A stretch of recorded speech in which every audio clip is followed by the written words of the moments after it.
Selamat siang, saat ini saya sedang berada di Pasar DTC Wonokromo Surabaya, tepatnya di toko Juana Batik. Ya, di sini kami akan mewawancarai salah satu pemilik dari toko ini dengan Ibu Lana. Ibu siapa? Lana. Ibu Lana. Ibu Lana ini usahanya dari kapan ya? Ada 7 tahun. 7 tahun. Iya. Iya, ini milik Ibu Lana sendiri Iya. atau ada partner atau? Enggak, sendiri. Oh, Ibu Lana sendiri. Iya. Iya. Ibu Lana tinggalnya di mana? Di Surabaya. Di Surabaya Iya. juga.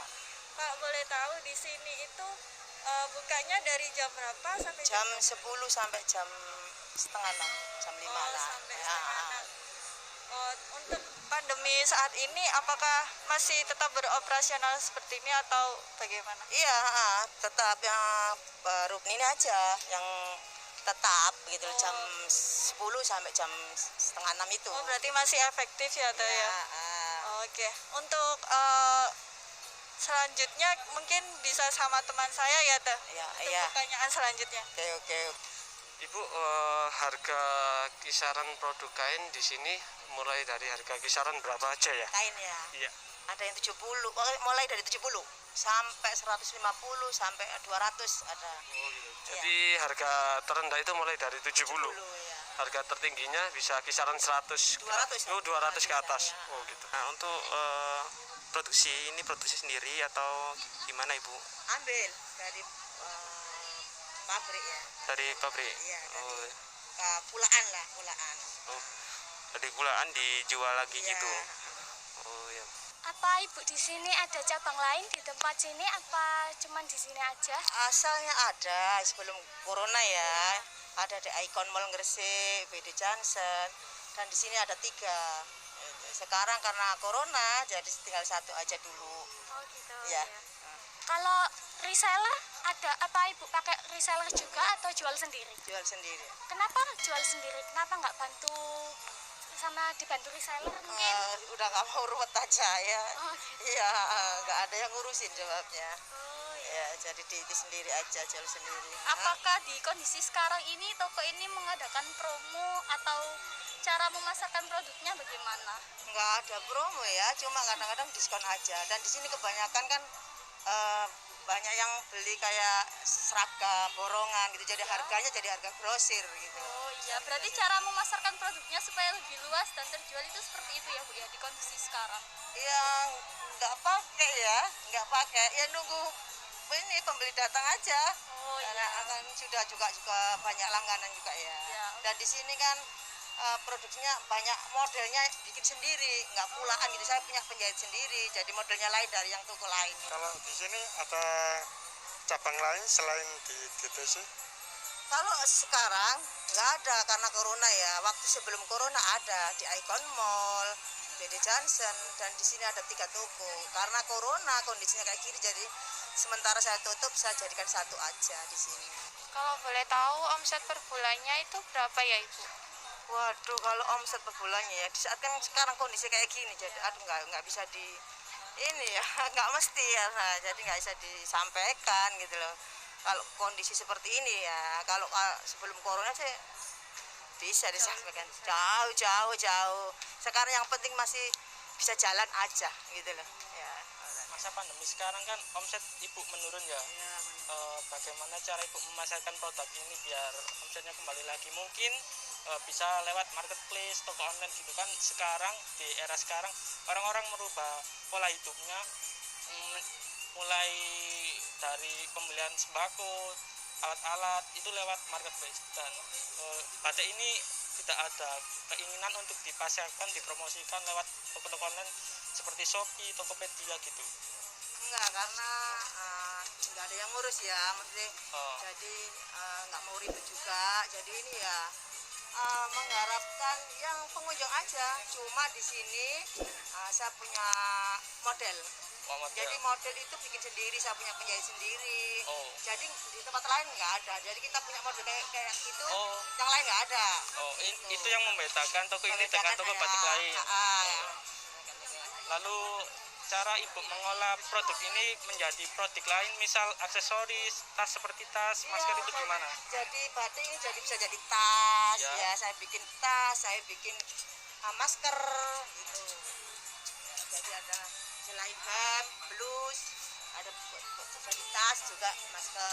Kalian lagi cari batik, ini ada rekomendasi di DTC Surabaya, tepatnya di Wonokromo, di toko Juwana Batik sama Ibu Lana. Nanti di sini banyak banget, ada masker, ada baju, ada kain, ada tas, banyak. Iya, dan modenya juga kekinian banget gitu ya, dan banyak promo ya tentunya.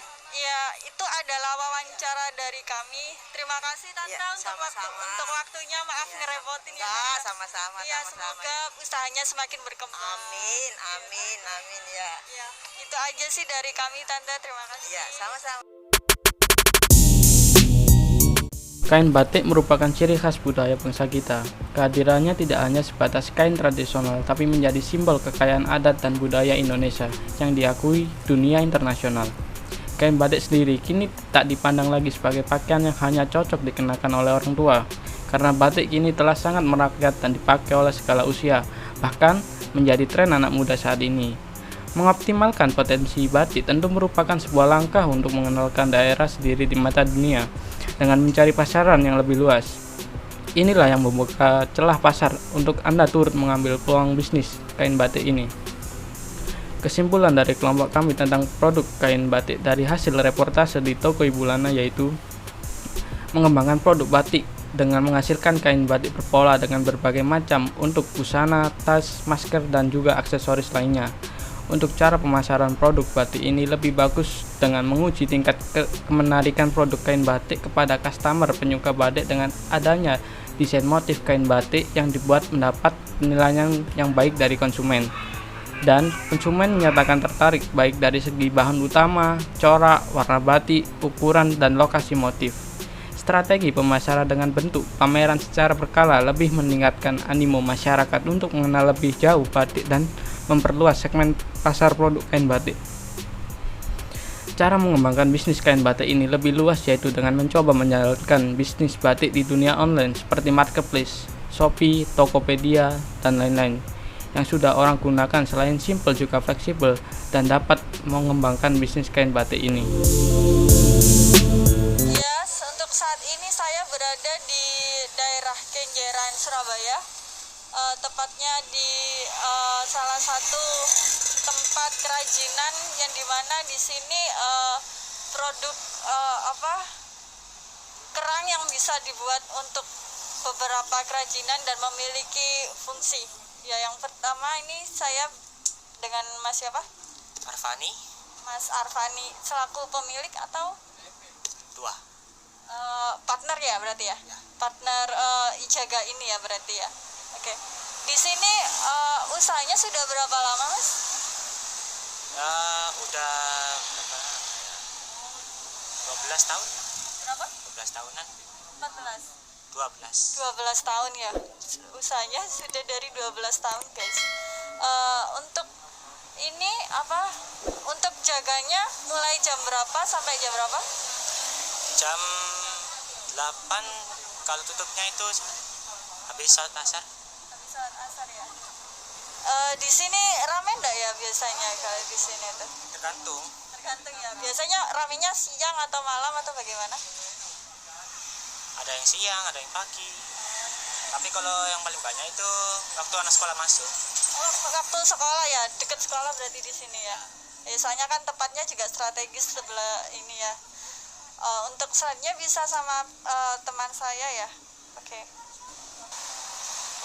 Mas mau tanya, kalau kisaran harganya itu dari berapa aja ya? Ada yang kecil harganya kayak 5.000. Ada yang kayak ukuran besar kayak ada harga 20 ribuan.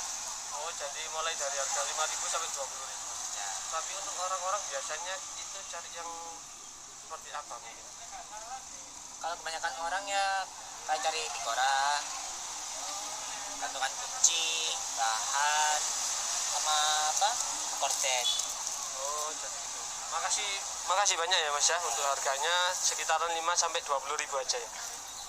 Bersih Mas, ini saya tanya tentang produksi. Produksi ini ambil sendiri atau bikin atau ambil dari orang lain? Ambil sendiri.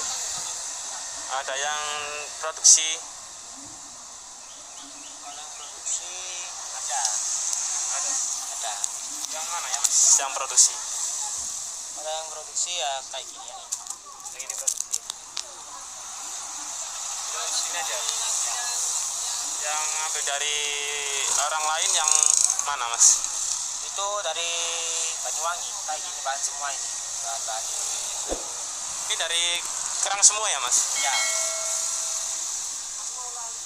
Selain dari kerang, ada lagi? Ada kayak gini ini. Ini dari Buat apa ya kunci. mas? Dari kayu. Dari kayu. Kayu asli tak? Selain dari kayu sama kerang ada lagi mas? Udah nggak ada. Udah, cuma kayu sama kerang ya? Permisi Pak, apa di sini sampean buka cabang mungkin? Nggak pernah buka cabang. Jualannya cuma aja di sini aja? Iya. Apa ada yang membantu sampean untuk berdagang di sini? Mungkin siapa gitu? Enggak, saya sama nenek saya doang. Sampean aja. Kalau reseller punya reseller? Punya. Ada punya. Di sini di toko ini sering mengadakan promo atau bagaimana ya?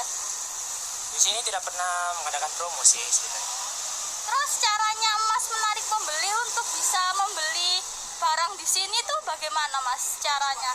Atau memberi diskon atau memasarkannya lebih luas lagi itu bagaimana Mas? Ya biasa aja, kalau ada yang orang suka ya kesini langsung. Oh, langsung beli gitu ya? Iya. Oh, jadi Masnya itu agar produknya terjual itu menunggu customer untuk beli ke sini gitu? Ya kalau orang suka ya kesini, kalau nggak suka ya sudah.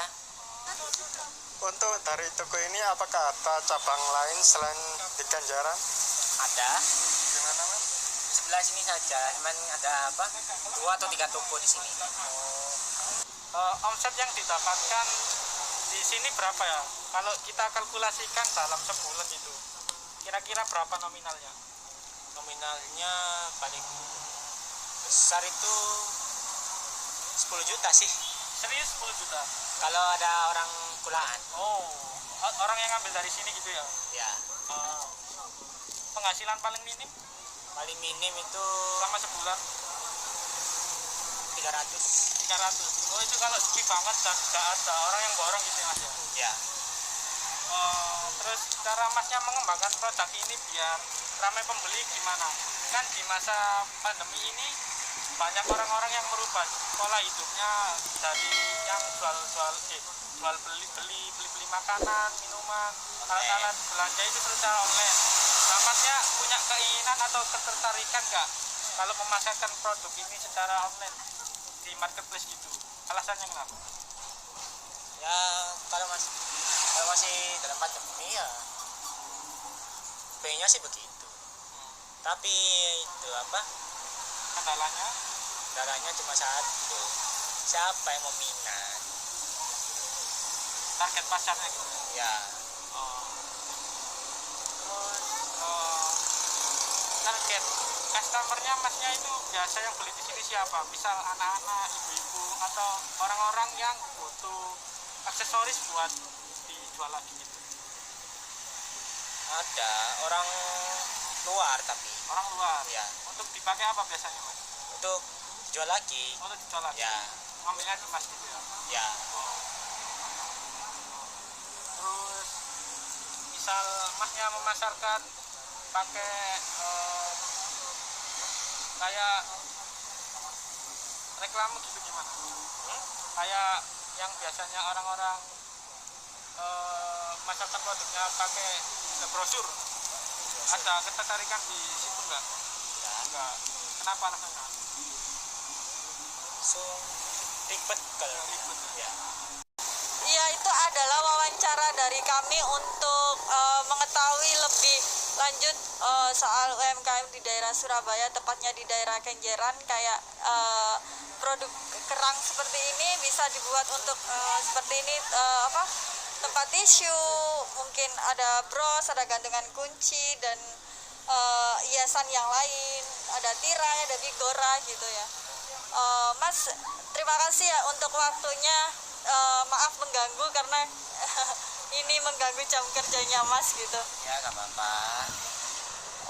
udah itu aja ya Mas ya. Mungkin barangkali dari teman-teman nih yang pengen banget nyari hiasan buat di rumah, kalian bisa kesini sama Mas Arfani sendiri ya, dari jam 8 pagi sampai jam 3 sore ya. Oke, seperti itu. Baik, terima kasih Mas untuk waktunya. Sekian dari kami. Terima kasih.